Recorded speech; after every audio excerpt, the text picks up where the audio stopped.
اچھا پھر first time ان کو گردے واش کروانے تھے اپنے، تو گردے واش کروانے گئے، وہ گردے واش ہو گئے ان کے، پھر ان کو لے کے آئے، بڑی مشکل میں تھے، اللہ پاک کبھی کسی انسان پر سے مشکل نہ دینا، بڑی مشکل میں تھے وہ، کیونکہ یورین کے لیے وہ جو لگتی ہے وہ لگی ہوئی تھی ان کو، ٹھیک ہے، اور اٹھنے بیٹھنے میں بڑا مسئلہ ہو رہا تھا، بہت اذیت میں تھے، اللہ پاک رحم فرمائے سب پہ۔ تو پھر اس کے بعد 2 دن بعد ان کو دوبارہ سے گردے واش کروانے پڑے، پھر ان کو ٹائم دیا کہ اب 4 دن بعد آئیے گا، ٹھیک ہے، یعنی کہ عید کے دوسرے دن آئیے گا، بٹ ان کی حالت عید والے دن ہی اتنی خراب ہو گئی، اتنی خراب کہ ان کو دوپہر میں ہی لے کے جانا پڑے گا، 1-1-1:30 بجے کے ٹائم، 2 بجے کے ٹائم۔ پھر اس کے بعد میرے ہسبینڈ گئے ہاسپٹل، کیونکہ آپ کو پتہ ہی عید پہ تو سب کی چھٹی ہوتی ہے نا، تو ان کی بھی چھٹی تھی، سو رہے تھے جس ٹائم پہ ہاسپٹل لے کے گئے نا، ان کو میں نے کہا نا کہ وہ 15 دن پہلے ہمارے یہاں سے جا چکے تھے، تو وہ کہیں اور رہ رہے تھے، یعنی کہ نیچے ہی تھے، نیچے فیملی کے ساتھ رہ رہے تھے۔ جب ہم سو کے اٹھے دوپہر میں، کیونکہ ہم صبح 9 ساڑھے 9 10 بجے تک سوئے تھے عید والے دن، اور ہم دوپہر کو سو کے اٹھے ہیں جب 3 بجے کے ٹائم پہ، تو ہمارے کو پتہ چلا کہ ان کو لے کے گئے ہاسپٹل۔ جب ان کو ہاسپٹل لے کے گئے تو انہوں نے بولا ان کی حالت بہت زیادہ خراب ہے، ان کو آئی سی یو میں شفٹ کرنا ہوگا، دعا کی درخواست کریں۔ اب سب پریشان ہو گئی کہ کیا ہو گیا ایک دم میں سے، مطلب میں بولا گردے واش ہو گئے دوبارہ، اور ٹائم تو کل کا دیا تھا، انہوں نے بولا نہیں آج ہی کرنے پڑیں گے۔ پھر میرے ہسبینڈ چلے گئے تھے ہاسپٹل، انہوں نے بولا ٹھیک ہے بھائی کر دیں آپ، رات کو 8 بجے تک یہ بھی پہنچ گئے تھے، کیونکہ رات میں ان کو اسٹے کرنا تھا وہاں پر، پوری رات یہ وہیں رہے ان کے ساتھ۔ پھر دوپہر کو آئے یہ 2 بجے کے ٹائم، ہمارے گھر قربانی بھی تھی، قربانی اور وہ بس جانور کٹ رہا تھا جب تک کھڑے ہوئے تھے، اس کے بعد آ کے لیٹ گئے، 1.5 گھنٹے مشکل سے سوئے، پھر دوبارہ اٹھے، دین دوبارہ ہاسپٹل چلے گئے۔ ہاسپٹل جانے کے بعد وہاں سے کال کر کے پھر مجھے بولا کہ بہت زیادہ حالت خراب ہے، بس دعا کریں آپ۔ میں پریشان ہو گئی، اور مجھے پتہ ہے میں میٹھی عید پہ بھی اپنی مما کے گھر پہ نہیں جا پائی تھی، یعنی کہ چھوٹی عید پہ بھی نہیں جا پائی تھی، میں نے سوچا تھا چلو بقرہ عید پہ جاؤں گی اپنی امی کے گھر پہ، تو میں نے آدھی پیکنگ تو کی ہوئی تھی۔ جب انہوں نے مجھے ایسے بولا نا، میں نے بولا یار بس اللہ پاک سے میں تو بس یہ دعا کرتی ہوں وہ ٹھیک ہو جائے۔ میں نے پھر اپنی مما کو کال کر کے بول دیا کہ ان کی حالت بہت خراب ہے، میں نہیں آ سکتی۔ میری مما نے بولا بیٹا آنا بھی نہیں ابھی جب تک وہ ٹھیک نہیں ہو جائے۔ بس وہ پوری رات میری بڑی کشمکش میں گزری، مجھے رہ کے وہ یاد آ رہی تھی، مطلب وہ جتنی دفعہ بھی ہاسپٹل جاتے تھے ٹینشن تو ہوتی تھی، لیکن اس رات کو نا اتنی زیادہ ٹینشن میں تھی، میں اتنی زیادہ ٹینشن میں کہ مجھے رہ کے ان کی باتیں یاد آ رہی تھی، مطلب خود بخود اللہ کی طرف سے ہی، اور میں کنٹینیوسلی میں رو رہی تھی، میں بار بار اپنے ہسبینڈ کو کال کر کے پوچھ رہی تھی کہ بھائی کیا ہوا، کیسے ہیں کیسے نہیں ہیں۔ وہ بھی اریٹیٹ ہو گئی کہ کیا ہو گیا یار، مطلب تم اتنی کالیں کیوں کر رہی ہو، کیا ہو گیا، ٹھیک ہے سب ٹھیک ہے، پریشان نہیں ہو، اللہ سے دعا کرو بس۔ وہ رات بڑی مشکلوں سے گزری۔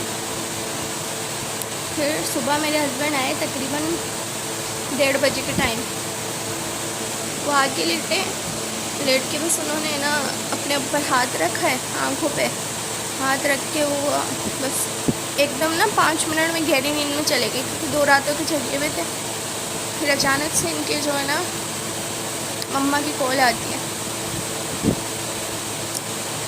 میں آپ کو بتا ہی دوں کہ میں جن کے بارے میں بات کر رہی ہوں وہ کون ہے۔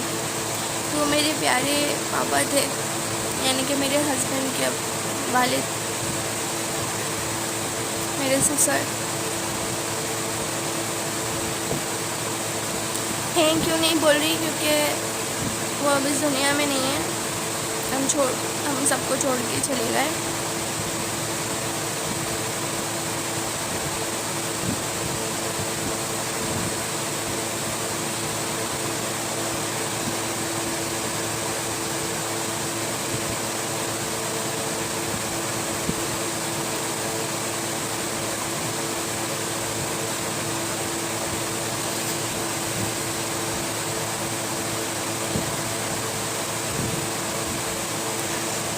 جب تک بڑے ہوتے ہیں نا گھر میں اس ٹائم پہ نا بچوں کو پتہ ہی نہیں چلتا کہ ہمارے ساتھ کتنی دعائیں. بڑوں کی نا ڈانٹ، بڑوں کی باتیں بری لگ رہی ہوتی ہیں.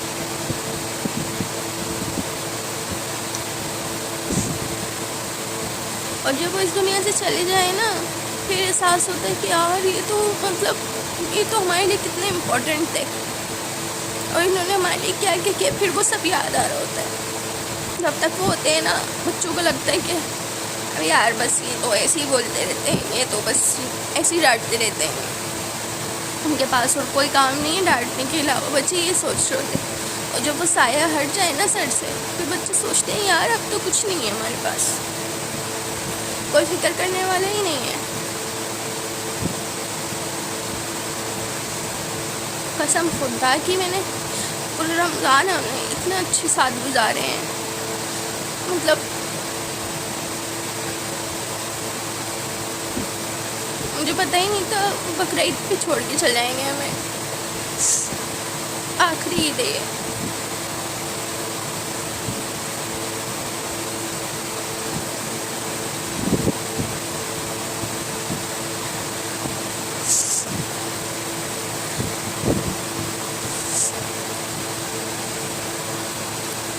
میں نے نا کبھی کسی سوسر کو ایسے تو کوئی اپنی لائف کم ہی لوگ شیئر کر رہے ہوتے ہیں ایک دوسرے سے، مگر میرا خیال نہیں ہے کہ میں نے کبھی بھی کسی سسر کو اتنا اپنی بہو سے محبت کرتے ہوئے دیکھا ہو جتنی محبت میرے سسر مجھ سے کرتے تھے. یعنی کہ جب میری شادی ہوئی، کیونکہ میری لو میرج ہے، لو میرج مینس یہ نہیں کہ کورٹ میرج بہت زیادہ دھوم دھام سے ہوئی تھی، بٹ لو میرج ہے. تو ان لاس میں سے بھی کچھ لوگ مجھے پسند کرتے ہیں اور کچھ لوگ مجھے نہیں پسند کرتے تھے. نہیں بلکہ کیا بہت زیادہ ہیٹ کرتے تھے کچھ لوگ. اور میرے سسر جو ہے واحد میرے لیے ایسے بندے تھے کہ اکیلے کھڑے تھے میرے ساتھ ہر وقت. جب مجھے مصیبت اٹھائی میں نے، وہ ہمیشہ ڈھال بن کے میرے ساتھ رہے، ہمیشہ میری مجھے سپورٹ کیا، ہمیشہ. اب جا کے جب وہ بہت بیمار رہنے لگے تھے، ہمارے گھر اصل میں بنا ہوا ہے اوپر. جب میں شادی ہو کے آئی تھی تو میں نیچے آئی تھی، یعنی کہ نیچے روم ہے ان میں آئی تھی. اب جب میری جیٹ کی شادی کرنے کا ٹائم آیا تو پھر کچھ مہینے تھے اس کی شادی میں، تو پھر سب نے بولا کہ بھائی اب وہ کہاں رہے گی یہ وہ. اور ایسا ہو گیا کہ ہم لوگوں کو تو یہ بھی کچھ لوگوں نے بول دیا تھا کہ تم لوگ تو کرائے پہ جاؤ، بٹ وہ واحد بندے تھے جنہوں نے بولا کہ نہیں، یہ کرائے پہ نہیں جائیں گے، میرے بچے نہیں جائیں گے اس گھر سے. انہوں نے اپنی لاٹری کھلی تھی ان کی نا، انہوں نے ڈالی ہوئی تھی، تو انہوں نے اس لاٹری کے پیسوں سے اوپر کا پورشن ہمیں بنا کے دیا اور ہم سے کہا کہ میں تمہارے ساتھ رہوں گا اوپر. ہم تینوں اوپر آ گئے، میرے ہسبینڈ، میرے سسر. کافی اچھے سے لائف گزر رہی تھی. اچانک بس ان کے پاؤں میں اور یہ جو درد جو رہنے لگا اور جو ان کی تکلیفیں ہونے لگی تو ان کو اوپر نیچے چڑھنے میں مسئلہ ہوتا تھا. اس کی وجہ سے پھر جو ہے نا ہم ان کو خود سے نہیں بول رہے تھے کہ آپ نیچے جا کے رہنے لگ جائیں، اس وجہ سے کیونکہ گھر تو ان کا یہی تھا، کیونکہ انہوں نے بنایا ہے اس لیے تھا کہ ہم تینوں ساتھ رہیں گے. ہم ان کو نہیں بولتے تھے کبھی بھی کہ پاپا آپ نہیں چڑھے اوپر، اگر آپ کی اتنی تکلیف ہے ہم نہیں بولتے تھے خود سے، کیونکہ ہم چاہتے تھے کہ وہ برا نہ لگے ان کو کہ میرے بچے ایسے کیوں بول رہے ہیں، کیا یہ رکھنا نہیں چاہتے، اس لیے ہم نے نہیں بولا. بٹ جب انہوں نے خود ریئلائز کیا کہ ان سے نہیں چڑھا جاتا ہے، ان کی حالت بہت زیادہ خراب ہو چکی ہے، تو اس کے بعد پھر یعنی کہ ان کے ڈیتھ سے 15 ڈیز پہلے وہ خود نیچے شفٹ ہو گئے. انہوں نے بولا بیٹا میں اوپر نہیں آ سکتا، میری حالت بہت خراب ہے. تو میں نے بھی بولا ٹھیک ہے، اگر آپ نہیں آ سکتے تو کوئی بات نہیں، میں بچوں کو نیچے لے آیا کروں گی، میں نیچے آپ سے مل لیا کروں گی. انہوں نے بولا ٹھیک ہے. 2 یا 3 دن وہ ٹھیک رہے.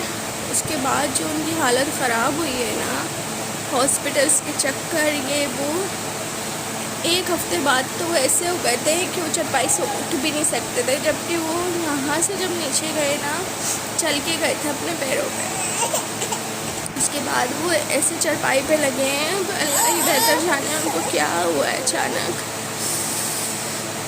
کہ وہ ہم کو چھوڑ کے چلے گئے تھے۔ میری بیٹیوں کو آخری وقت تک میری بیٹیوں کو یاد کیا ہے پاپا نے۔ میری چھوٹی بیٹی کو اتنی محبت، بڑی کو بھی چھوٹی کو بھی بہت کرتے تھے، لیکن ان کی دادی بتا رہی ہیں کہ جب ان کو ہاسپٹل لے کے جا رہے تھے عید والے دن، ان سے بولے نہیں جا رہا تھا، حلق خشک ہوا تھا کیونکہ ڈاکٹر نے پانی بند کیا ہوا تھا، ایک ایک ڈھکن پلاتے تھے 2-3 گھنٹے بعد، مگر اشارہ کر کے بول رہے تھے کہ اوپر سے میری بچیوں کو بلاؤ۔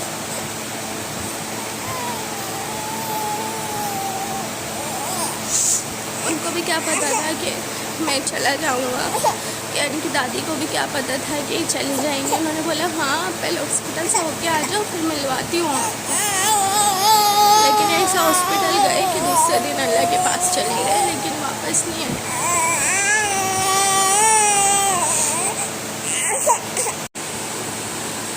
مجھے اتنی یاد آتی ہے نا ان کی، اتنی یاد کہ میں کیا بتاؤں۔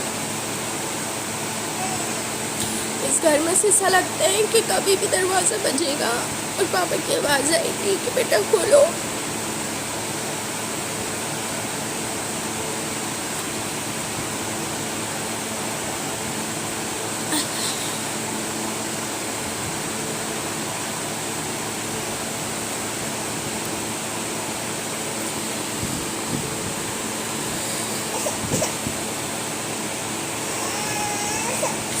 میں اب کچھ نہیں بول سکتی، بس اتنا ہی بولوں گی کہ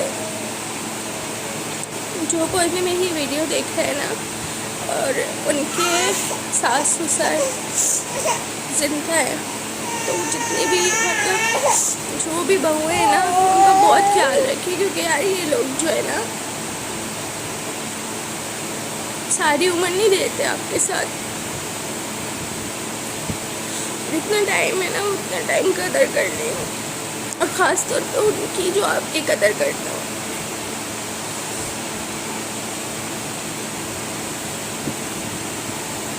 شاید ہم لوگوں نے بھی ان کی محبت کا صلہ ان کو نہیں دیا، اور میں نہیں سمجھتی کہ ماں باپ کی محبت کا صلہ کوئی بھی اولاد دے پاتی ہے، صحیح سے دے ہی نہیں سکتی۔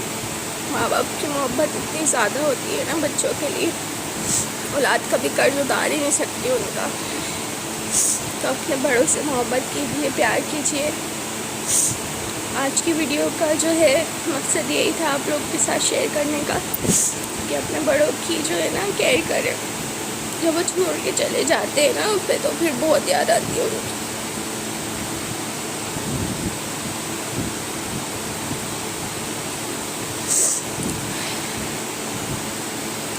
دعا کریے گا ان کی مغفرت کے لیے آپ سب، اللہ پاک ان کے درجات بلند کرے، ان کو قبر کے عذاب سے بچائے، اللہ پاک ان کو قبر کی ہر مصیبت سے محفوظ رکھے، جنت الفردوس میں ان کا داخلہ ہو جائے، ان کا گھر ہو، آمین یا رب العالمین۔ سب دعا کیجیے گا ان کے لیے، اور ان کے لیے اچھے کمنٹ کریے گا۔